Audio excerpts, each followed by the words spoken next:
Welcome to NewsNation.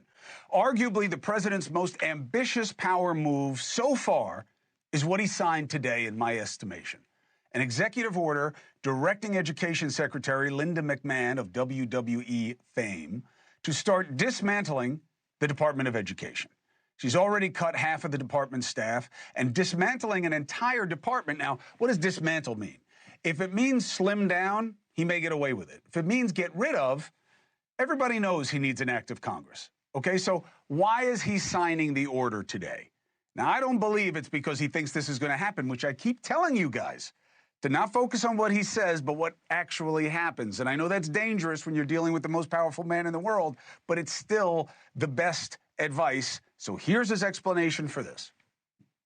My administration will take all lawful steps to shut down the department. We're going to shut it down and shut it down as quickly as possible. It's doing us no good. We want to return our students to the states where just some of the governors here are so happy about this. They want education to come back to them, to come back to the states, and they're going to do a phenomenal job. Yeah. Take it from somebody who was raised by two governors. You know what they're going to be excited about? Getting the money that went to the DOA given to them. But who says that's going to happen? Hold the prompter for a second. This is one of the reasons I'm so excited about next Sunday, when I'm going to be with Bill O'Reilly and Stephen A. Smith.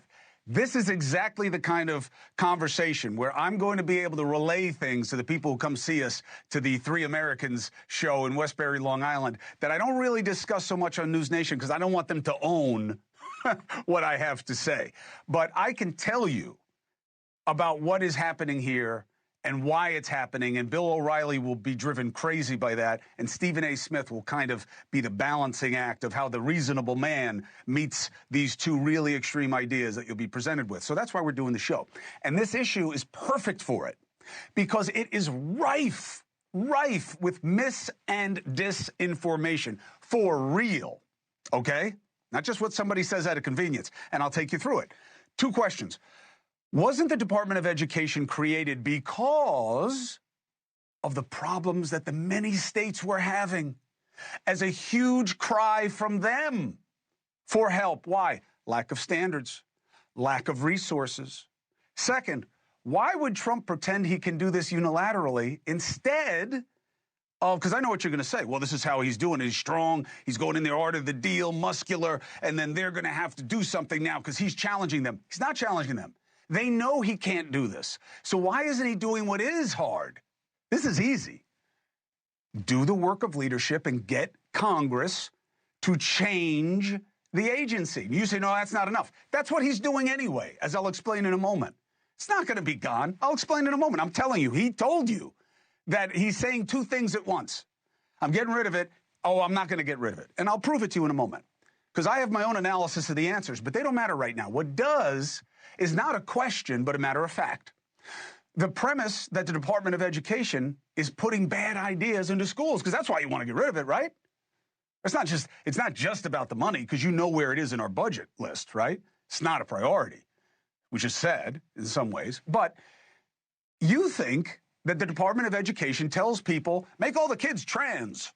Tell them that if they don't say that it's they want to be gay, that they're going to get thrown out of school, or we're going to give you no money. That's what you think is happening, right? The states and local communities decide the curriculum. They decide what to teach and how to teach it. They then look to the Fed for guidelines with their own resourcing and problems and help with those resources. That's how it works. Oh, yeah, but if the Fed doesn't like how you do it, they punish you. No, that's not what they do.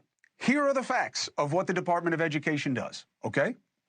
And this is why President Carter was pushed to create it with bipartisan, though slim, support. $15 billion a year, special ed, 7.5 million students who have disabilities.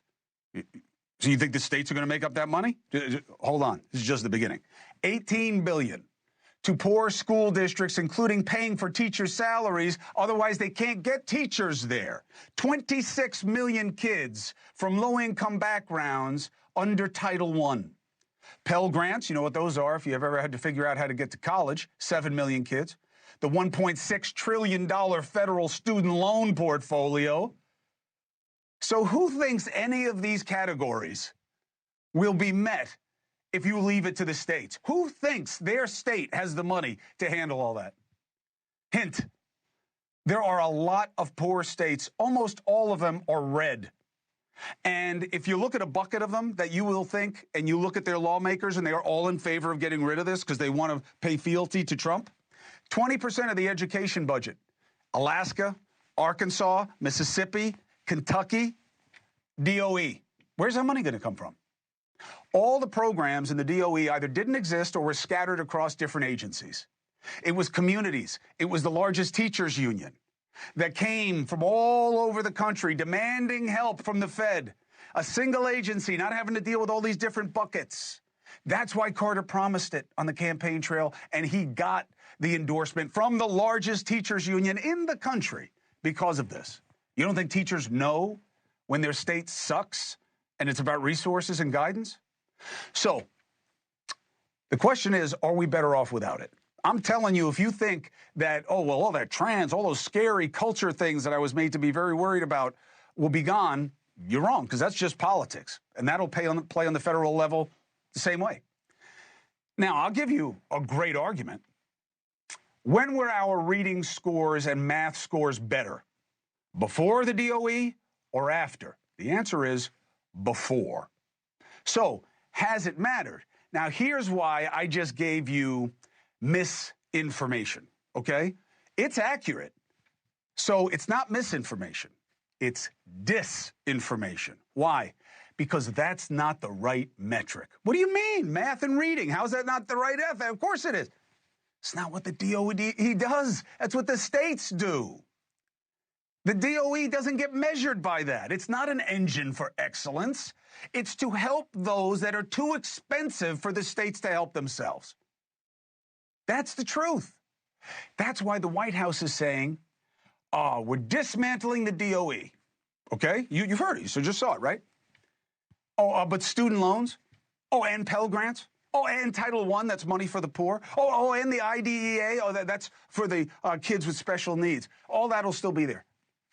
Those are the big money programs. So what's he saying? I'm still going to do that, but I'm just going to cut all the overhead, the waste. You mean the employees? Yeah. So who's going to administer the program? We're going to put them back into the agencies. You mean like how it started when they all asked for this in the first place? Look, different is not always better, okay? Because if you're going to keep all of those, then what are you really getting rid of? And I'm telling you, I get the concerns about having someone my size playing against your daughter in a volleyball game in the 10th grade. I get it. I don't think it happens that often, but I get it. I get it. And I get the other culture concerns. It's not the DOE. So who likes this? Well, you have angry parents who feel the way I'm telling you right now. But I'm telling you, you're getting deceived by who your problem is. And it is right out of the Project 2025 playbook, which literally says the federal government should not be in the business of funding education for students with disabilities. Is that who we want to be? That's a political question. Hey, thanks for watching. Go to joinnn.com to find NewsNation on your screen. And don't forget, click the red subscribe button below to get more of NewsNation's fact-driven, unbiased coverage.